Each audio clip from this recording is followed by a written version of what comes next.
On May 8, 2025, Westminster Abbey, a site synonymous with national remembrance, hosted a solemn service marking the 80th anniversary of Victory in Europe Day. The ceremony, broadcast live on BBC One, brought together the nation's leading figures and heroes of the Second World War for a day of reflection on the sacrifices that secured European peace in 1945. With meticulous precision and grave dignity, the service reaffirmed a significance, enduring significance, reminding viewers that freedom was won through unparalleled courage and collective resolve. Victory in Europe Day on May 8, 1945 stands as one of the defining moments in modern history. After 6 years of relentless conflict, the Allied forces' triumph over Nazi Germany was greeted by church bells echoing across Britain and impassioned crowds gathering outside Buckingham Palace to hail King George VI. Yet while hostilities in Europe ceased, Japan's war persisted until August 15, marking that summer as the true conclusion of a global struggle. Today's service at Westminster Abbey revisited those pivotal days, weaving together history and commemoration to preserve the memory of those who served. Westminster Abbey's hallowed nave filled with dignitaries at noon. Leading the congregation, King Charles III and Queen Camilla entered under the stately procession of the Dean of Westminster, the Very Reverend Dr. David Hoyle. Dr. David Hoyle. Behind them followed senior royals, Prince William and Catherine, Princess of Wales, Prince Edward and Sophie, Duchess of Edinburgh, Princess Anne and Sir Tim Lawrence, the Duke and Duchess of Gloucester, and the Duke of Kent. Political leadership was represented by Prime Minister Sir Keir Starmer and former Prime Ministers Rishi Sunak, Lord David Cameron and Boris Johnson. Notably absent were Prince Harry and Meghan Markle, reflecting the ongoing separation since their 2020 resignation from senior royal duties. The service commenced with a trumpet fanfare, its notes resonant against the Abbey's ancient stones. Charles, adorned with medals and neck order, wore a dark lounge suit, a conscious nod to sombre remembrance, while Camilla's ensemble of white crepe silk by Anna Valentine, accented with black stitching and a Philip Treacy hat, embodied both grace and gravity. Among her accessories was the 12th Lancer's brooch, a tribute to her father Major Bruce Jan's wartime valour at Dunkirk and in North Africa. Exactly at 12 p.m, a national 2-minute silence enveloped the assembly. King Charles III, Queen Camilla, and the Prince and Princess of Wales stood motionless around the grave of the unknown warrior, their heads bowed in collective homage to all who laid down their lives. Seated amid the 2,000-strong congregation, 78 Second World War veterans, many in wheelchairs, stood in solidarity, their measured breaths breaking the profound stillness. The silence concluded with the choir intoning the lines at the going down of the sun, and in the morning we will remember them, from Robert Lawrence Binion's 1914 poem, and for the fallen. Following the tribute, the king advanced to lay the first wreath at the black marble tomb. His wreath bore seasonal flowers, pink, white, and peach roses in bloom on May 8, 1945, accompanied by a simple card signed Charles R. The Prince of Wales followed, his wreath accompanied by a handwritten note from William and Catherine. For those who made the ultimate sacrifice during the Second World War, we will remember them. Crowning this poignant act, 99-year-old veteran Ken Hay observed from his wheelchair, emblematic of the generation that served, their presence granting authenticity to the ceremony's tributes. Next came the candle-lighting ceremony at Bayeux. 10-year-old Alexander Churchill, great-great-grandson of Sir Winston Churchill, ascended the steps before the high altar to ignite the V-Day 80th candle of peace. Dressed in a suit and tie, he lit the large cream candle, encircled by white flowers and greenery, his composed demeanour underscoring the relay of memory across generations. With the flame alight, 6 children processed white roses in wicker baskets to each WWII veteran, symbolising peace and gratitude. As veterans smiled and murmured a thank you, Alexander returned to read a prayer for a peace in Europe and across the world, and for the enduring honour in the defence of liberty, justice and peace. A procession of artefacts followed, each item carried on navy velvet cushions, to the high altar.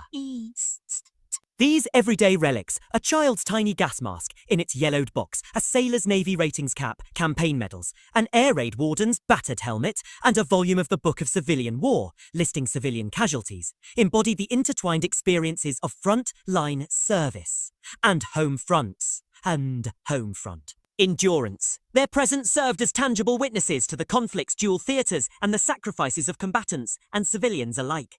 Musical interludes interwove tradition and remembrance. Sir Winston Churchill's voice resonated as an excerpt from his 1945 victory speech, declared Europe free. Kukitsa Bugie. ZZ Strallen performed at the White Cliffs of Dover, its hopeful melody a balm for past turmoil. The RAF band's rendition of When the Lights Go On Again, all over the world, evoked wartime optimism, while Hubert Parry's A Songs of Farewell, featured at the late Queen Elizabeth II state funeral, connected successive chapters of national mourning. Service concluded with We'll Meet Again, Dam Vera Lynn's enduring anthem, once echoed by Queen Elizabeth II in 2020 to bolster spirits during the pandemic. Amid the official programme, personal readings added depth.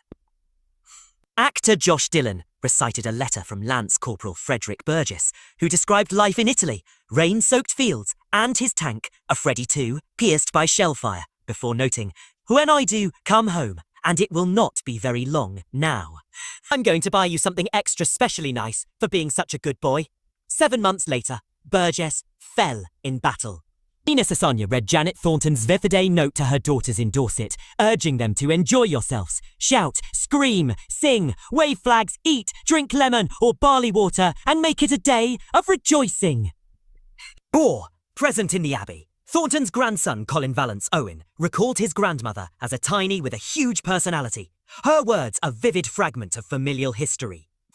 Reflecting on the day's meaning, Alexander Churchill remarked on his pride to honour his great-great-grandfather's legacy and his generation's duty to never forget and carry on fighting for freedom. Complementing this, youth collaborators members Georgina Heron-Edmonds, Henry Hughes and Sophia Corbaden asserted that young people remain deeply invested in V-Day's memory, countering media claims of indifference. The presence highlighted an evolving narrative, remembrance as an inclusive endeavour spanning ages.